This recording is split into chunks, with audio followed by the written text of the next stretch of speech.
Michael Facchinetti, on rappelle que vous êtes le défenseur du FC Thun. Vous avez 26 ans, vous avez débuté votre carrière à Xamax, bien sûr, lors de la faillite en 2012. Vous êtes parti pour le Chievo Vérone. Et puis retour à la Super League avec le LS avant de rejoindre Saint-Gall. Hiver 2016, vous décidez de revenir à votre club de cœur, Xamax, en Challenge League. Et puis en août, Thun vous appelle pour vous faire une proposition que vous acceptez. Expliquez-nous comment ça s'est passé dans votre tête. On imagine que ça a été une décision un peu compliquée pour vous. C'est clair que c'était quelque chose que tout d'abord je ne m'y attendais pas parce qu'on avait déjà commencé la saison, c'était la période de transfert qui était plus ou moins terminée et c'était une décision très difficile parce que j'étais revenu à Neuchâtel pour des raisons familiales et surtout que je suis très attaché à ce club. Après j'avais l'opportunité de retrouver la Super League avec un entraîneur que je connaissais déjà et en ayant la possibilité de pouvoir continuer à habiter sur Neuchâtel qui est pour moi, j'avais les deux conditions réunies pour pouvoir à nouveau m'épanouir, j'ai retrouvé le haut niveau suisse et à la fois de continuer à habiter sur Neuchâtel. Donc, voilà.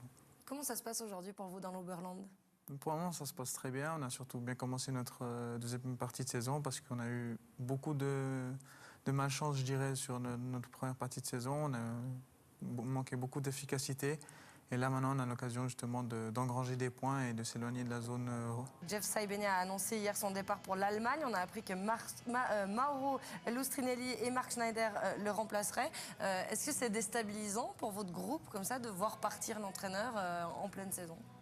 On savait que de toute façon Jeff partait à la fin de la saison, donc un grand changement il n'y aura pas vu que c'est l'assistant qui reste. Donc on va dire les méthodes vont rester plus ou moins les mêmes, je pense. En tout cas, ils avaient plus ou moins la même philosophie, la même envie de jeu. Donc je pense que ils vont plus chercher la continuité, surtout qu'on est dans une bonne phase où on enchaîne plus ou moins les bons résultats. Donc il n'y aurait pas de raison de faire de grands changements. Il faudrait juste continuer là-dessus et puis chercher cette continuité. Un mot à présent au sujet de la Challenge League, un championnat qu'on imagine que vous suivez encore toujours aujourd'hui. Oui, c'est un championnat que je pense qui est très intense. En fait, je trouve qu'il y a beaucoup de... Comparé par exemple à la Super League où je pense qu'il y a moins d'erreurs techniques et tactiques, mais je pense qu'au niveau de la Challenge League, il y a plus de duels et plus au niveau d'intensité à ce niveau-là.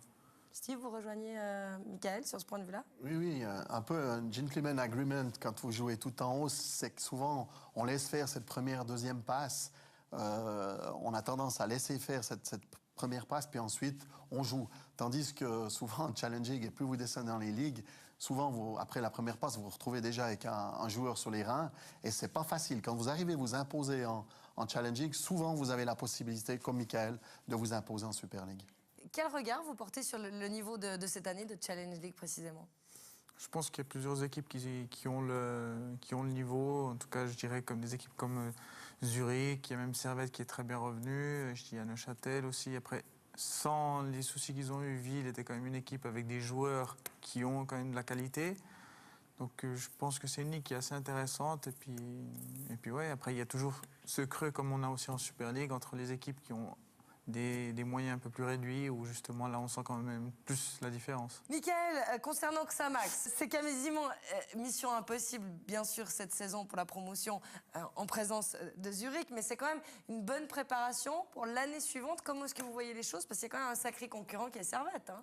Oui, l'année prochaine, il y aura aussi une équipe qui va descendre de la Super League, donc ce sera aussi une équipe qu'il ne faudra pas négliger. Je pense que c'est vrai que Servette, ils sont en train de restructurer, d'après des choses que j'ai entendues. Ils cherchent en tout cas à monter une grosse équipe pour pouvoir monter l'année prochaine. Neuchâtel, je pense qu'il faut faire juste 2-3 réajustements, mais sinon l'ossature est là. Ouais, ça va être intéressant, surtout que je pense que cette année-là, on avait vraiment une équipe qui se dégageait déjà au niveau de leurs moyens, au niveau aussi de leur effectif qui était le FC Zurich. L'année prochaine, ça va être très intéressant et j'espère que ce sera Neuchâtel qui en montrera. Vous avez signé avec Thun pour 3 ans, hein, il me semble, jusqu'en 2018. Mais est-ce que vous avez encore des rêves, des envies, puisqu'à votre âge, tout est encore possible quand on est professionnel footballeur? C'est clair qu'à 26 ans, j'ai envie de dire je suis dans le bon âge. C'est la meilleure partie où on commence à avoir un peu une certaine expérience. Et puis pour moi, je suis, on dirait, dans la période phare de ma carrière et j'espère que ça continuera comme ça, que je continue à avoir cette régularité en Super League. Et après, on va dire, des rêves, on en a un peu tous. Après, je me fais pas trop de pensées par rapport à ça. Je verrai ce qu'il advient et On verra bien. Pour l'instant, je suis bien à Thun, tout se passe bien. Donc, je me concentre à faire mes matchs. Et puis, si une bonne occasion se présente pour le club et pour moi, pourquoi pas?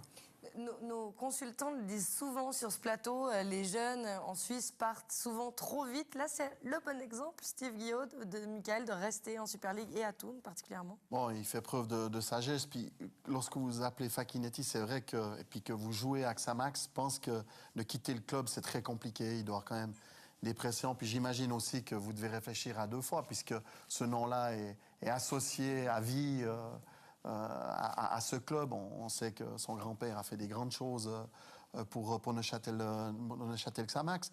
Et je crois que surtout, c'est que l'âge d'or, c'est 28 ans pour un footballeur. Donc les belles années sont encore à venir. S'il est épargné par les blessures, franchement, il a encore des belles années devant lui. Et puis, c'est vrai je pense qu'il est dans un bon club. Il a des qualités, on en a déjà discuté un petit peu ensemble tout à l'heure pendant le match. Il a 2-3 choses encore où il peut régler et progresser. Et je pense que Thun est un club qui va lui permettre de passer encore un step. Et puis pourquoi pas viser un club ambitieux, que ce soit en Suisse ou peut-être à l'étranger. Mais je ne sais pas si c'est une ambition personnelle. Comme je dis, hein, un Neuchâtelois, il doit avoir le lac de Neuchâtel, quoi. Fan, je crois, quand même du FC Barcelone, hein, Michael. Oui, bon, Comme tout le monde, mais bon, on peut avoir des rêves dans la vie. C'est en visant la lune qu'on atterrit dans les étoiles. C'est assez particulier le Barcelone parce qu'en fait c'était à l'époque où mon grand-papa, ils avaient fait une collaboration où des jeunes qui étaient de la deuxième équipe du Barça qui étaient venus là et c'était le premier maillot d'une équipe étrangère que j'avais reçu. Donc c'est depuis ce jour-là que je suis devenu fan de C'est cette comme ça que équipe. vous êtes tombé dans la marmite. Exactement. On plaisantait en avant-match avec vous, Steve, vous disiez... Non, mais moi, je m'intéresse. Je vous donne la parole parce qu'on a teasé en avant-match. Non, mais juste, j'ai ouvert un dossier sur Michael et c'est vrai que je constate que depuis 2010, Michael est régulièrement aligné comme titulaire, si on fait l'exception de Chievo. Ça veut dire donc 170 matchs joués en Super League ou en Challenge League. Par contre, je suis un petit peu surpris de voir que Michael s'inspire de la carrière de Massimo Ceccaroni. On le connaît tous, hein, ce fameux joueur qui a joué à Bâle et qui a quand même réussi l'exploit, tout comme Michael à ce jour, de ne marquer aucun goal. Pourtant, donc moi, je propose à Michael... Donc attendez, Steve, vous aviez marqué combien de buts dans votre carrière?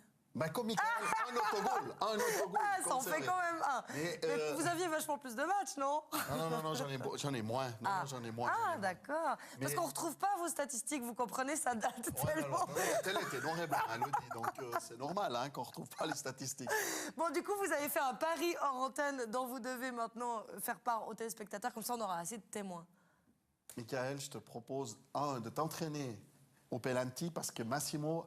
À la fin de sa carrière, il a pu shooter un penalty contre Grasshopper qu'il a manqué. Moi, je te propose déjà de faire un petit peu de fitness pour bien t'entraîner, pour pouvoir rentrer dans le maillot à ma taille. D'accord. Et ensuite, qu'est-ce que tu vas faire? Comme ça, je te laisse l'expliquer toi-même. Là, tu m'as proposé de porter ton maillot sur ce plateau le jour où tu auras marqué un goal. Je te promets que je le ferai. Messieurs, c'est noté. Alors, sans Pour le fitness, autre, on verra. Bon, on va trouver votre taille. Vous serez très bien dans ce petit maillot. En plus, vous serez assorti Ça au m'avait dit plateau. d'ailleurs de m'apporter un maillot XL. Donc, Ouais, vous serez assorti au plateau de Téléclub qui est rouge et blanc, donc ce sera extraordinaire.